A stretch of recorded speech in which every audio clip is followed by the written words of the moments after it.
الحمد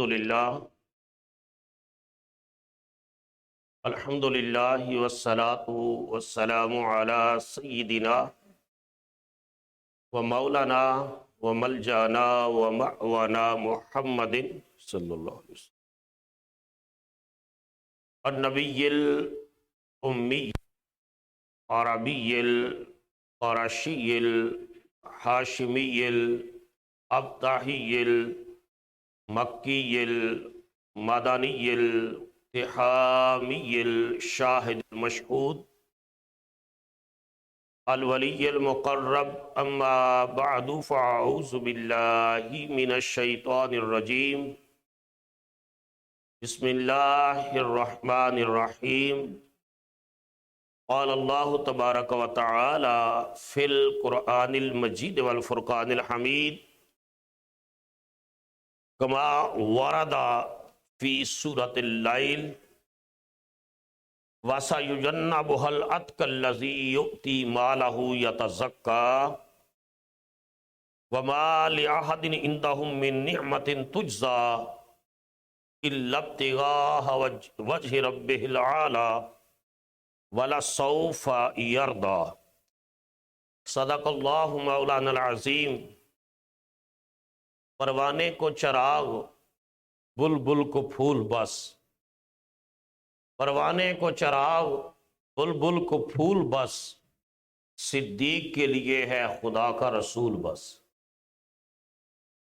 اللہ جل مجدہ کی حمد و ثنا اور حضور راحت قلب و جان صلی اللہ تعالی علیہ وآلہ وسلم کی بارگاہ کرم میں محبتوں، چاہتوں، عقیدتوں کا خراج پیش کرنے کے بعد برادران اسلام، جمادی الثانی کا مہینہ شروع ہو چکا ہے، جس میں خلیفۃ الرسول، خلیفہ اول، افضل البشر بعد الانبیاء بالتحقیق حضرت سیدنا صدیق اکبر رضی اللہ تعالی عنہ کے حوالے سے شرق سے لے کر غرب تک آپ کی بارگاہ میں خراج تحسین پیش کیا جاتا ہے۔ علماء کرام نے لکھا ہے کہ قرآن مجید کی 15 آیات ایسی ہیں، بولیے کتنی؟ 15 آیات ایسی ہیں کہ جن میں اللہ تعالیٰ نے اپنی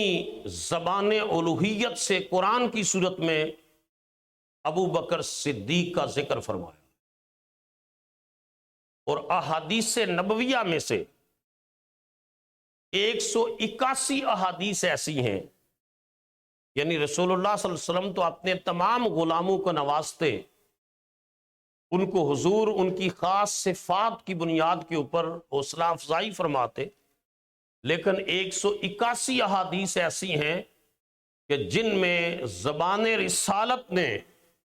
ابو بکر صدیق کی خدمات اور حضرت ابو بکر صدیق کی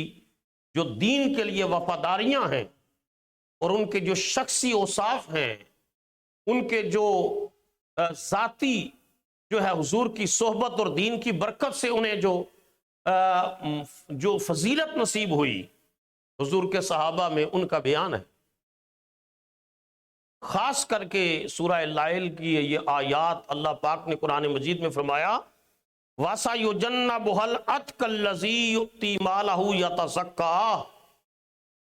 اور دور رکھا جائے گا اس سے جو نہایت پرہیزگار ہے، یؤتی مالہ یتزکا، وہ اپنا مال اللہ کی راہ میں اس وجہ سے خرچ کرتا ہے کہ وہ پاک ہو جائے،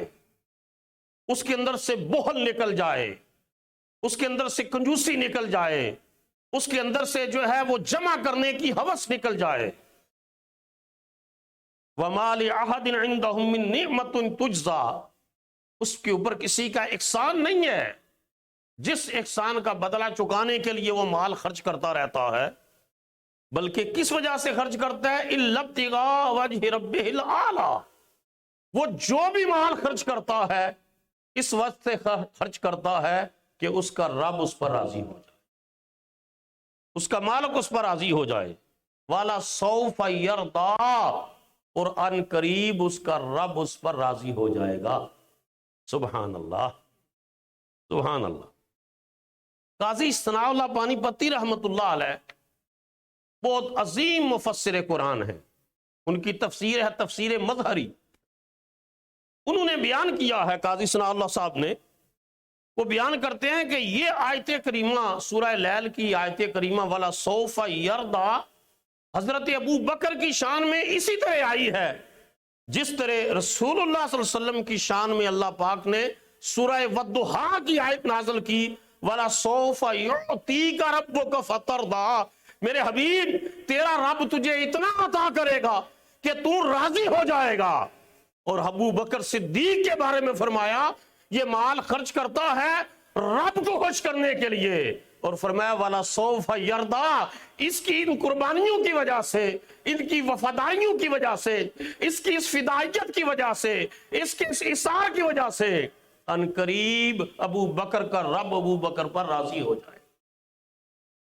تو آپ اندازہ کیجئے کیسی اللہ پاک نے ان کو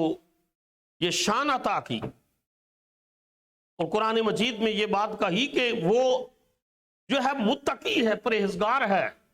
ڈرتا رہتا ہے اللہ تعالیٰ سے. اور قرآن مجید میں یہ بات بھی آئی اِنَّ أَكْرَمَكُمْ عِندَ اللَّهِ أَتْقَاكُمْ، کہ تم میں زیادہ عزت والا وہ ہے جو زیادہ پرہیزگار ہے، جو متقی ہے، جو رائٹیس ہے، جس کے اندر پائٹی ہے، جس کے اندر فیئر آف اللہ سبحانہ و تعالی ہے، جو ساری زندگی احتیاط کے ساتھ چلتا ہے، وہ متقی ہے. اور قرآن کہتا ہے اللہ کے نزدیک عزت والا پرہیزگار متقی انسان ہے. حضرت صدر الافاضل حضرت خواجہ نعیم الدین مراد بادی رحمت اللہ تعالی علیہ، انہوں نے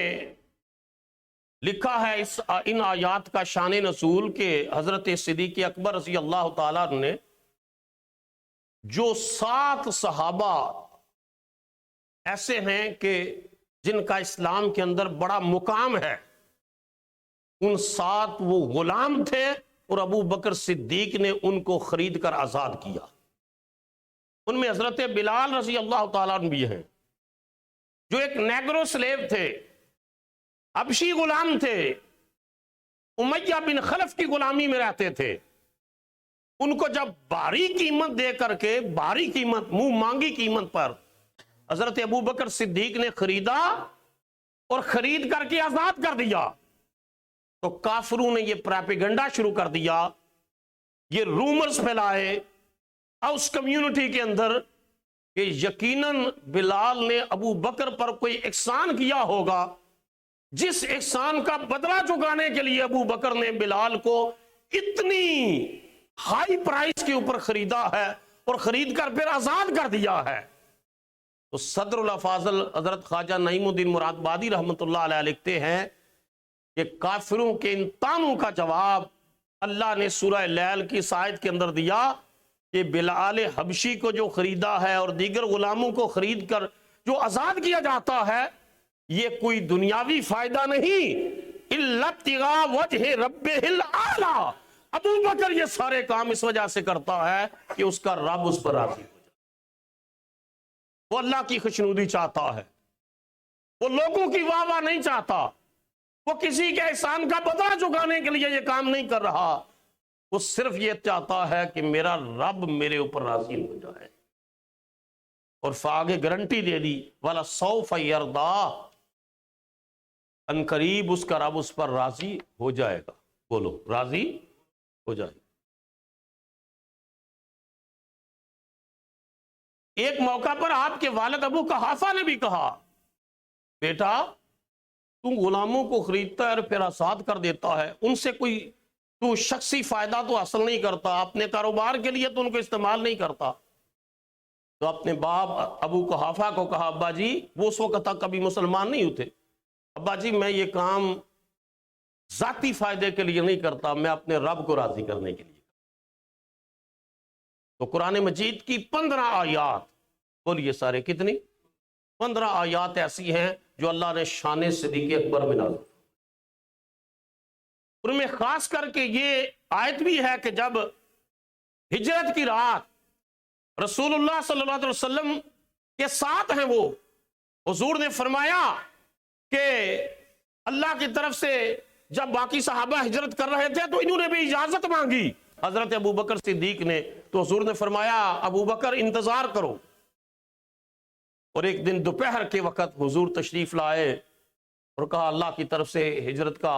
حکم آ گیا ہے، اجازت مل گئی ہے، چلو جلدی چلو۔ حضرت صدیق اکبر کی بیٹی اسما رضی اللہ تعالی عنہا فرماتی ہیں میں نے اپنے باپ کی آنکھوں میں آنسو دیکھے تو میں نے حیران ہوئی کہ میرے والد کی آنکھوں میں آنسو کیسے ہیں، تو فرمایا بیٹی یہ خوشی کے آنسو ہیں، شکرانے کے آنسو ہیں، اللہ نے اپنے حبیب کی رفاقت کے لیے تیرے باپ کو چن لیا۔ تو حضرت اسما رضی اللہ تعالیٰ عنہ فرماتی تھیں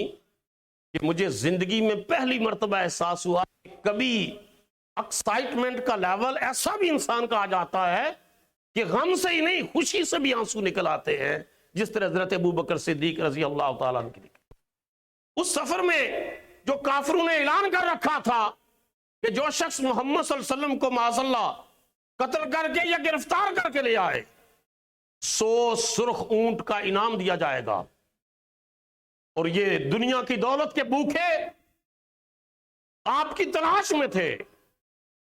سیدنا صدیق اکبر رضی اللہ تعالیٰ عنہ حضور کے بارے میں اتنے پریشان تھے کہ کبھی حضور کے آگے جاتے کبھی پیچھے آتے کہ اگر آگے سے کوئی دشمن حملہ کرے گا تو میں دفاع کروں گا، پیچھے سے اٹیک کرے گا میں دفاع کروں گا، تاکہ میری جان جاتی ہے تو جائے، جانے جہان عالم کو کچھ بھی نہ ہو، صلی اللہ تعالیٰ علیہ وسلم۔ حتیٰ کہ غار ثور کے اندر بھی پریشانی ہوئی تو فرمایا، اس وقت رسول اللہ نے یہ بات ارشاد فرمائی، ابو بکر نہ گھبرا، تو کیوں گھبراتا ہے، تیرا کیا خیال ہے ان دو لوگوں کے بارے میں جن کے ساتھ تیسرا اللہ ہے، جن کے ساتھ بولو سارے تیسرا اللہ ہے۔ پھر قرآن مجید کی سورہ توبہ کی آیت کہ حضور اذ یقول لصاحبہ لا تحزن ان اللہ معنا، جب انہوں نے اپنے صاحب کو کہا۔ اب یہاں ایک جملہ اگلی آیت کا سننے سے پہلے یہ جملہ غور فرمائیں، صحابہ کرام کی بڑی شان ہے، لیکن ابو بکر کی شان یہ ہے کہ ابو بکر کی صحابیت کا ذکر اللہ خود قرآن میں فرما رہا۔ اذ یقول لصاحبہ، جب انہوں نے اپنے صحابی سے کہا، اپنے ساتھی سے کہا، اپنے رفیق سے کہا، اپنے ہم نشین سے کہا، ہم نے اپنے ہم مجلس سے کہا، لا تحزن، نہ گھبرا، اور لا تخف نہیں کہا، کیونکہ خوف اپنے لیے ہوتا ہے اور حزن دوسرے کے لیے ہوتا ہے۔ ابو بکر کو اپنی تو فکر تھی نہیں، جو فکر تھی اپنے آقا محمد مصطفیٰ کی تھی صلی اللہ علیہ وسلم۔ تو لا تحزن، نہ گھبرا، ان اللہ معنا، اللہ ہم دونوں کے ساتھ ہے، بولو ہم دونوں کے۔ اب یہاں ایک نقطہ اور بھی سن لیں، جب موسیٰ علیہ السلام کو اللہ نے فرمایا کہ یہ فرعون بنی اسرائیل پر ظلم کرتا ہے، ان کو مصر سے نکالو اور ایسی جگہ پر لے کر چلو کہ جہاں یہ آزادانہ زندگی گزار سکے، کیونکہ غلامی کی زندگی جو ہوتی ہے نا، غلامی کی زندگی وہ انسان کی فکر، سوچ، عقل، نفسیات کے اوپر حاوی ہو جاتی ہے، وہ ساری زندگی پھر غلاموں کی طرح گزارا کرتا ہے، اس کی نسلیں بھی پھر غلام ہی رہتی ہے۔ تو فرمایا ان کو نکالو وہاں سے۔ ان کی تعداد لاکھوں میں تھی۔ جب مصر سے لے کر نکلے تو دریا آگے بڑھتا تھا۔ قرآن مجید کہتا ہے کہ رات کے پچھلے پہر جب فرعونیوں کو پتا چلا کہ بنی اسرائیل نکل گئے ہیں، موسیٰ لے کر ان کو نکل گئے ہیں، تو وہ پیچھے بھاگے، فوجیں آئیں پیچھے ان کو پکڑنے کے لیے۔ جب آئیں تو قرآن مجید اس منظر کو بیان کرتا ہے کہ جب لشکروں نے ایک دوسرے کو دیکھا وہ بنی اسرائیل جن کو غلامی کی زندگی سے آزاد کرنا چاہتے تھے، وہ اتنے بزدل تھے، اتنے بے حس تھے، اتنے بے حمیت تھے، انہوں نے کہا موسیٰ تو نے ہمیں مروا دیا ہے، ہم چاہے غلامی کی زندگی بسر کر رہے تھے لیکن زندہ تو تھے نا، اب تو نے وہاں سے نکالا اور موت کی غوش میں ڈال دیا، پیچھے بھی دشمن اور آگے بھی موت ہے، آگے دریا کی موجیں ہیں اور پیچھے دشمن کی فوجیں ہیں، ہم جائیں تو کہاں جائیں؟ اس وقت پیغمبر کی جرت بولی، پیغمبر کی پرافیٹک لیڈرشپ بولی، پیغمبر کی جرت، پیغمبر کا عزم بولا، پیغمبر کا استقلال بولا، پیغمبر کی غیرت و حمیت بولی۔ آپ نے فرمایا کلا، اور یہ قرآن مجید نے بیان کیا ہے کلا۔ جب انہوں نے کہا، قرآن نے کہا کہ یہ بنی اسرائیل کہتے ہیں انا لمدرکون، ہم پکڑے گئے، ہم مارے گئے، فرمایا کلا، ہم ہرگز نہیں پکڑے گئے، ان معی ربی سیہدین، میرا رب میرے ساتھ ہے، میں اکیلا نہیں ہوں، میرا رب میرے ساتھ ہے، میرا رب میری رہنمائی فرمائے گا۔ اور جب اللہ پر توکل کا یہ درجہ ہو تو پھر ایڑی رگڑی جاتی ہے اور چشمے پھوٹ پڑتے ہیں۔ توکل کا یہ درجہ ہو تو فرمایا موسیٰ یہ ان بزدلوں کو بتا میری قدرت، ان بزدلوں کو بتا اپنی پیغمبرانہ شان، ڈنڈا مار اس دریا کے اندر۔ لا آف نیچر کہتا ہے، اور امریکن سے اس کے اوپر ریسرچ کر رہے کہ لا آف نیچر کہتا ہے کہ پانی اوپر جاتا ہے تو پھر بولو نا نیچے آتا ہے، یہ لا آف نیچر ہے۔ ڈنڈا مارا، دریا پھٹا، پانی اوپر گیا ہے، لیکن جب اللہ اپنی قدرت دکھاتا ہے تو لا آف نیچر کو بدل دیتا ہے، قانون فطرت بدل دیتا ہے، پانی نیچے نہیں آیا، اور میں بزدلو نکلو جہاں سے۔ خدا نے دریا کا سینہ چیر کر راستہ دے دیا ہے، اور سارے بنی اسرائیل وہاں سے گزرے۔ جب فرعونیوں نے دیکھا کہ یہ گزر گئے ہیں تو ہم بھی ان کے پیچھا کرتے ہیں، گزرتے ہیں، اللہ نے فرمایا میں نے کچھ وقت کے لیے لا آف نیچر کو روکا تھا، اب دوبارہ اپنی اصل شیپ میں آ گیا ہے اور فرعونی غرق ہو گئے۔ اس وقت فرعون نے کہا اب میں موسیٰ کے رب پر ایمان لاتا ہوں، فرمایا نہیں اب وقت گزر گیا، بولو اب وقت گزر گیا۔ آزمائش ہوتی ہے نا انسان کی کہ حق کا ساتھ کون دیتا ہے،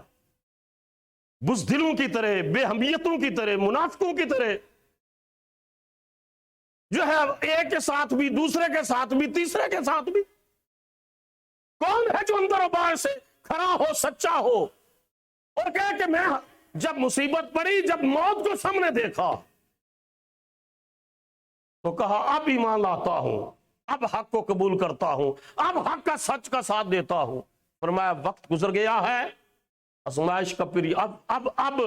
ایمان لانے کا کوئی فائدہ نہیں، میں تیرے وجود کو عبرت کا نشان بناؤں گا، عبرت کا نشان۔ اور قرآن مجید نے جو 1500 سال بات کہی تھی آج بھی سچی ثابت ہو رہی ہے۔ آج بھی فرعون کی لاش کو حنوط کیا جاتا ہے، اور ہر 5 سال کے بعد اس کی ممی نیو یارک کیمیکلز لگوانے کے لیے بھیجی جاتی ہے کہ یہاں سے کیمیکلز، اور ایجپشینز سیولائزیشن کو اور کلچر کو دیکھنے والے اس کی لاش کو جا کر دیکھتے ہیں اور خدا کی قدرت کی گواہیاں دیتے ہیں کہ رب نے جو 1500 سال پہلے قرآن میں بات کہی تھی وہ حرف بحرف سچ ثابت ہوئی ہے۔ اب ایک نقطہ جو میں نے یہ واقعہ درمیان میں صدیق اکبر کے ساتھ کیوں ایڈ کیا، ایڈ اس وجہ سے کیا کہ وہاں جب صدیق اکبر کی شان بیان کرتے ہوئے ایڈ اس وجہ سے میں نے کیا کہ وہاں جب حضرت ابو بکر گھبرائے تو رسول اللہ نے فرمایا لا تحزن ان اللہ معنا، اور یہ قرآن نے نازل کی بات کہ نہ گھبرا، اللہ ہم دونوں کے ساتھ ہے۔ بولو اللہ ہم دونوں کے، بولو بڑا اہم نقطہ ہے قرآن کا، اللہ ہم دونوں کے۔ یہاں ہزاروں نہیں لاکھوں کی تعداد میں بنی اسرائیل تھے،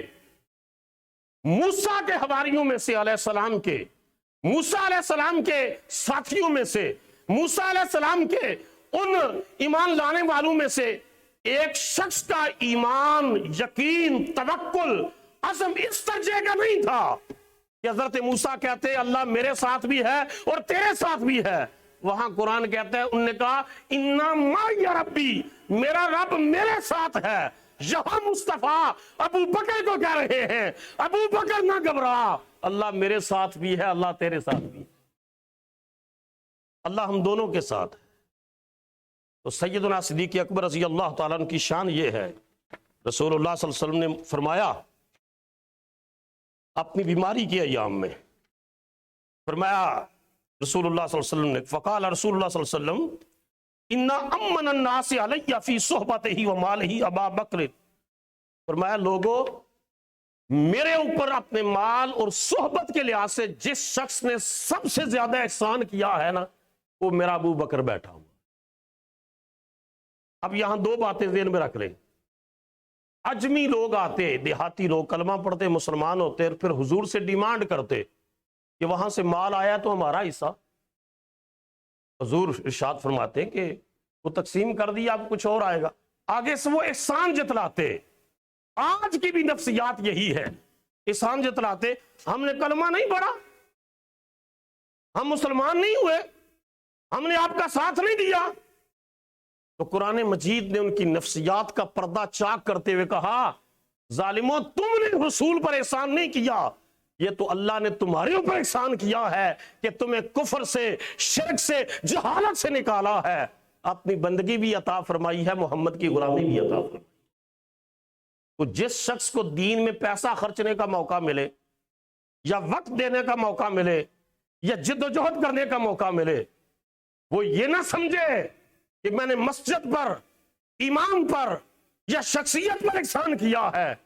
قرآن کہتا ہے وہ یہ سمجھے اللہ تیرا شکر ہے کہ میرا پیسہ کسینوں میں ضائع نہیں ہوا، شراب خانے میں ضائع نہیں ہوا، بدماشیوں میں ضائع نہیں ہوا، اللہ تیرا شکر ہے میرا پیسہ تیرے دین میں لگا ہے اور تو نے قبول فرما لیا۔ یہ سوچ ہو تو اللہ قبول کرتا ہے، وگرنہ ملینز آف ڈالرز اگر آپ لگا کر کہیں جی میں نے تو بڑا احسان کیا، اس مسجد نے پیسے دیے، میں نے اس امام صاحب کے اوپر بڑا احسان کیا ہے، تو پھر وہ ان اجمیوں والی، وہ دیہاتیوں اور عرابیوں والی بات ہوگی جو قرآن نے کہی ہے کہ تمہارا احسان خدا اور رسول پر نہیں، خدا اور رسول کا تمہارے اوپر احسان ہے کہ تمہیں گند سے نکالا، تمہیں جہالت سے نکالا، تمہیں شرمناک حالت سے نکالا، اور اللہ اور اس کے رسول نے تمہیں ہدایت کا، علم کا اور روشنی کا راستہ دکھایا۔ تو رسول اللہ نے فرمایا کہ لوگوں اس مجلس میں بیٹھے ہوئے، اور یہ حضور کی آیات طیبہ کے آخری ایام تھے، آخری ایام، حضور نے فرمایا اس مجمع میں جس شخص نے اپنے مال کے ذریعے اور اپنی صحبت کے ذریعے سب سے زیادہ میرے اوپر احسان کیا ہے وہ صدیق اکبر ہے۔ اونچا بولو نا۔ وہ آگے سے رونے لگ گئے، وہ رونے لگ گئے، عرض کی یا رسول اللہ میں نے تو آپ پر کوئی احسان نہیں کیا، حضور میں نے تو کوئی احسان نہیں کیا، یہ تو اللہ نے احسان کیا اور آپ نے کرم کیا کہ اللہ نے مجھے ہدایت کا راستہ دکھا دیا۔ تو ایک ابو جہل کی سوچ ہے اور ایک ابو بکر کی سوچ ہے کہ سارا کچھ لٹا کر کہہ رہے اللہ اور اس کے رسول نے احسان کیا ہے۔ پھر حضور نے ساتھ فرمایا، یہ ایک ہی حدیث کا حصہ ہے، فرمایا وَلَوْ كُنْتُ مُتَّخِذًا خَلِيلًا غَيْرَ رَبِّي لَاتَّخَذْتُ أَبَا بَكْرٍ وَلَكِنْ أَخُوَّةُ الْإِسْلَامِ وَمَوَدَّتِهِ، فرمایا لوگوں اگر میں کسی کو اس دنیا میں اپنا خلیل بناتا، اپنا فرینڈ بناتا، خلیل اس فرینڈشپ کو کہتے ہیں کہ جس کے لیے جینے مرنے کی بندہ کہتا ہے کہ میں زندگی دے دوں گا اس کے اوپر، یہ دوست دنیا میں دوستیاں کرتے ہیں نا، میں تیرے لیے جان دے دوں گا۔ خلیل اس دوستی کو کہتے ہیں کہ کسی اور محبت کا شائبہ تک اس کے لیول پر نہ آ سکے، اس کی محبت کا لیول ساری محبتوں سے اونچا ہو، جس طرح ابراہیم علیہ السلام کو خلیل اللہ کہتے ہیں کہ ساری محبتیں نیچے رہ گئیں، ابراہیم کے قلب و نگاہ پر رب جلیل کی محبت غالب آ گئی۔ تو حضور نے فرمایا لوگوں اگر میں دنیا میں کسی کو اپنا خلیل بناتا نا تو ابو بکر کو بناتا۔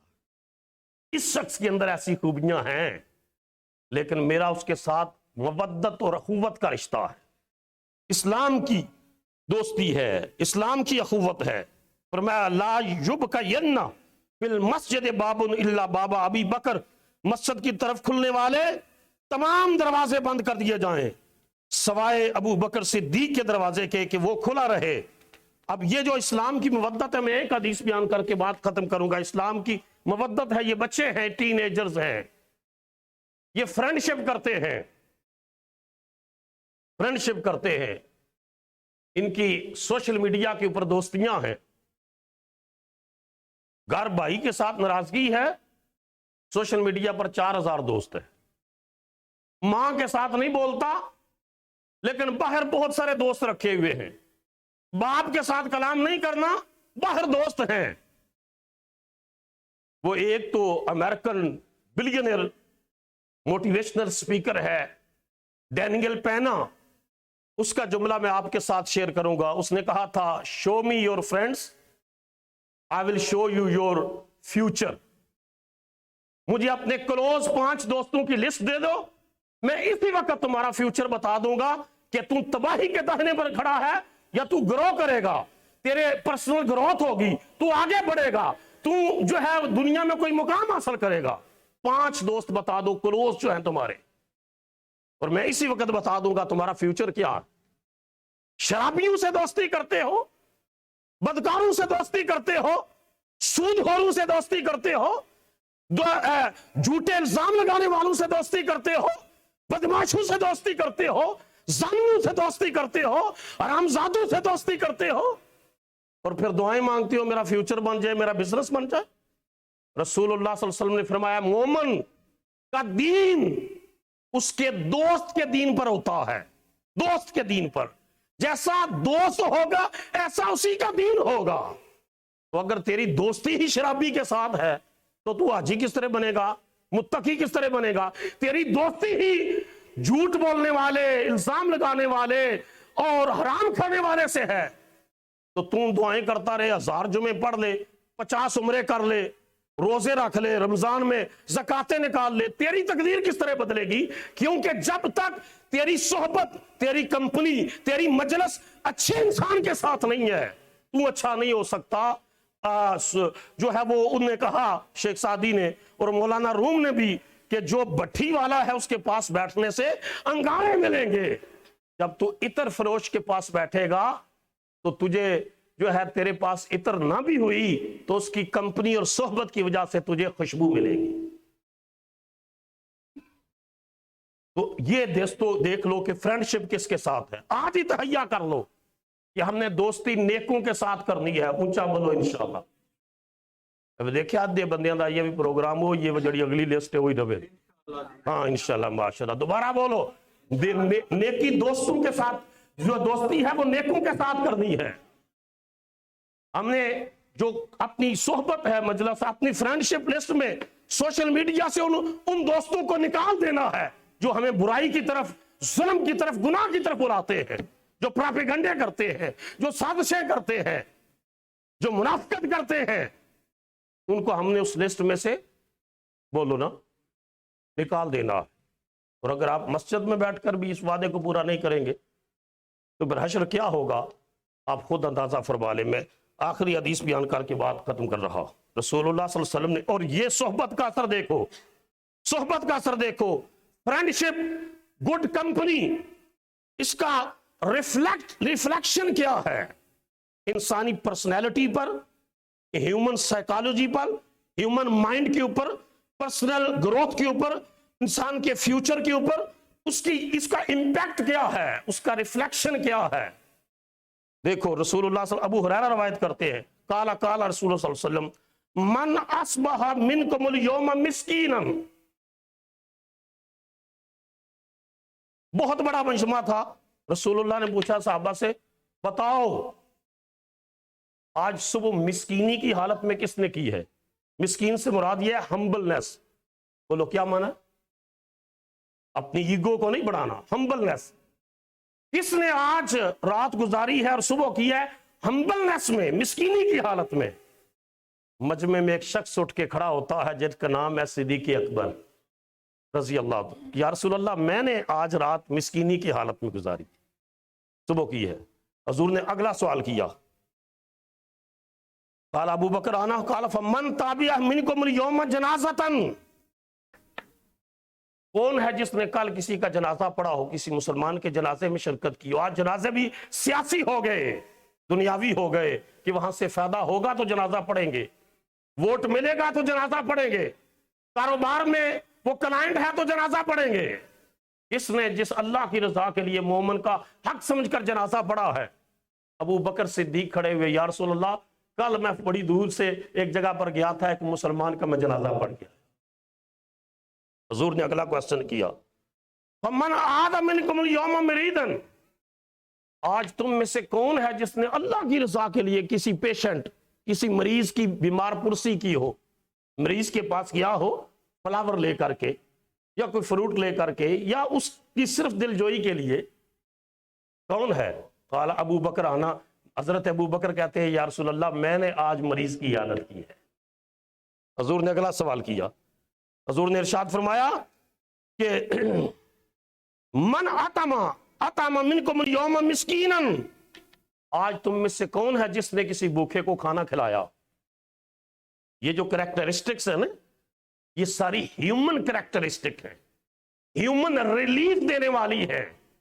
انسان کی جو ہیومن رائٹس کو ڈیمانسٹریٹ کرتی ہے، ہیومن رائٹس کو، یہ ساری مریض کی عیادت کرنا، بھوکے کو کھانا کھلانا، کسی کا جنازہ پڑھنا، کسی کی مدد کرنا، یہ ساری ہیومن رائٹس ہیں۔ فرمایا کس نے آج بھوکے کو کھانا کھلایا ہے؟ تو ابو بکر صدیق کھڑے ہوتے ہیں، یا رسول اللہ میں نے ایک بھوکے کو کھانا کھلایا ہے۔ یہ سوال کرنے کے بعد رسول اللہ فرماتے ہیں لوگوں بتاؤ، جس انسان کے اندر یہ خوبیاں جمع ہو جائیں کوئی چیز اس کو جنت میں جانے سے نہیں روک سکتی۔ اونچا بولو۔ کوشش کرو اپنے کردار کو، اپنے اخلاق کو بہتر کرنے کی۔ اگر کوئی ٹیلی فون کر کے آپ کو مس گائیڈ کرتا ہے بدبخت، تو اس بدبخت کو اسی وقت روکو کہ تم مجھے جہنم کی طرف لے کر جا رہا ہے۔ اگر کوئی آپ کی انگلی پکڑ کر آپ کو سینمے میں لے کر جا رہا تو کوئی یہ جہنم میں لے کر جا رہا ہے۔ اگر آپ کی مجلس میں ایسا شخص بیٹھا ہے جو پراپیگنڈا کرتا ہے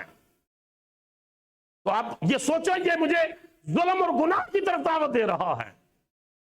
اگر آپ کو کوئی کھانے کی ٹیبل پر، کوئی ٹرین میں، کوئی بس میں، کوئی ہوائی جہاز میں، کوئی کلاس کے اندر، کوئی کسی جگہ بیٹھے ہوئے اچھائی کی طرف دعوت دے رہا ہے، اچھا کام کہہ رہا ہے، تو سمجھ جاؤ یہ خدا نے اس کے دل میں یہ بات ڈالی ہے مجھے اچھائی کی دعوت دے رہا ہے۔ اگر یہ اچھائی کی دعوت نہ دیتا تو شاید میں جہنم میں چلا جاتا۔ یہ اللہ کی طرف سے ہے جو مجھے اچھے کاموں کی دعوت دے رہا ہے، میں اس کے ساتھ لگ جاتا ہوں، اللہ میری یہ دنیا بھی بہتر کر دے گا، میری قبر بھی بہتر کر دے گا، میری حشر بھی بہتر کر دے گا۔ یہ جو نمازیں ہیں نا، چونکہ آج بچوں کی چھٹی ہے اس وجہ سے میں نے اوپر ٹائم لگایا دارستہ، کہ یہ جو بچے ہیں تباہ ہو رہے ہیں۔ they are addicted to technology, they are addicted to drugs, they are addicted to bad company۔ یہ مختلف قسم کی ایڈکشنز کا شکار ہیں بچے، ان کی فرینڈشپ، ان کے جو سوشل مینٹورز ہیں وہ برے لوگ ہیں اکثریت۔ تو ان بچوں کے لیے یہ میسج بڑا ضروری تھا، ہم بڑوں کے لیے بھی ہے، اور بچوں کے لیے خاص کر کے کہ بیٹو آپ نے ہمیشہ اپنا دوست نیک آدمی کو بنانا ہے۔ بولو سارے، کس کو؟ دیکھا کتنے بندے بولے، کس کو بنانا ہے؟ جو بھی نیگیٹو بات کرے نا فوراً اس کے سے ایوائڈ کرنے کی کوشش کرے کہ یہ نیگیٹیوٹی پھیلا رہا ہے۔ تو میں نے نیگیٹیوٹی کی طرف نہیں جانا، ہاں جو پازیٹیوٹی آپ کے اندر شخصیت میں پیدا کرے، سوچ میں آپ کہیں یہ میرا مسیحا ہے، یہ میرا گڈ فرینڈ ہے، یہ اچھا مینٹور ہے، یہ بہتر مجھے گائیڈ کرنے والا ہے۔ میں اللہ تعالیٰ سے دعا کرتا ہوں اللہ تعالیٰ مجھے بھی اور آپ سب کو بھی نیکی، صالحیت، تقوی اور دین کی بتائی ہوئی باتوں اور صدیق اکبر رضی اللہ تعالیٰ کی سیرت کو اپنانے کی توفیق عطا فرمائے۔ وما علینا الا